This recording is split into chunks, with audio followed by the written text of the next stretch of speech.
there is something about this Arsenal team that I have been thinking and questioning for a very long time. That I have been scrubbing the internet and scrubbing all my usual sources looking for the exact data to support what I've been thinking. And it was just today that I stumbled upon something on Twitter that actually accurately explains what I've been saying. It's this particular graph you're seeing here. Now, this graph, the red part of it shows how teams set up against Arsenal defensively. The blue part of it shows how they set up when they play every other team. The higher that red line is, the lower the defensive block. And now, look at the red line and look at the blue line. Every team in the Premier League, all 19 teams in the Premier League who have played Arsenal this season, have set up lower and more defensively against Arsenal than they have any other team. Even Guardiola himself, Guardiola played a low block against Arsenal. I have watched Guardiola since his Barcelona days. I have never seen Guardiola play a low block before. He played a low block. He plays 5 defenders against Arsenal. Why am I saying this? There's been a lot of banter. Recently, I'm seeing images flying everywhere. People looking at how many goals Gyökeres have scored, how many goals Saka has only scored 1 goal in 2 million matches.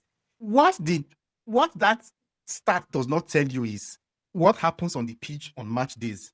And you blame Arsenal for scoring only set pieces. If everybody you play against play a low block against you, it is difficult for you to get goals. The fact that Arsenal are even still in this race and are still finding a way to win is something that we should praise Arteta for, not even criticize.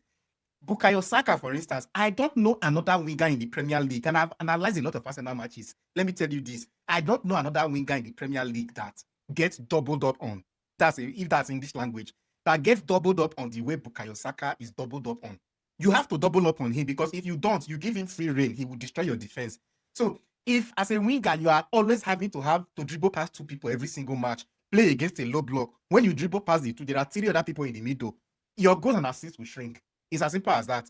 Again, look at this graph. This graph is telling you, this particular stat is telling you among the Premier League strikers who has the least space when they receive the ball inside the 18-yard box. That is to say, when you are free to receive the pass and the ball comes to you, how much space is between you and the nearest defender? Gyökeres has the least amount of space to work with in the Premier League. And the reason is because everybody sets up in a low block against Arsenal. The reason why Arsenal flourishes in the Champions League, mind you, is because in the Champions League, teams don't play a low block against Arsenal. So Arsenal can very well destroy people. They destroyed Bayern in the Champions League because Bayern didn't defend. The recent one against Inter, it was the same thing. Inter did try to defend, but they were able to play through Inter quite easily because Inter did not have the attacking prowess. But you can't do that in the Premier League. So my point is, the fact that Arsenal are still top of the table with 4 points and has scored as many goals as they have, even if it's from penalties, it's something that you should praise Arteta for. If your team is having difficulties, what you want them to do is to find a way to win, is to find a way to score goals. And that is exactly what Arteta and Arsenal are doing. So the criticism is unfounded. I hope that makes sense to you.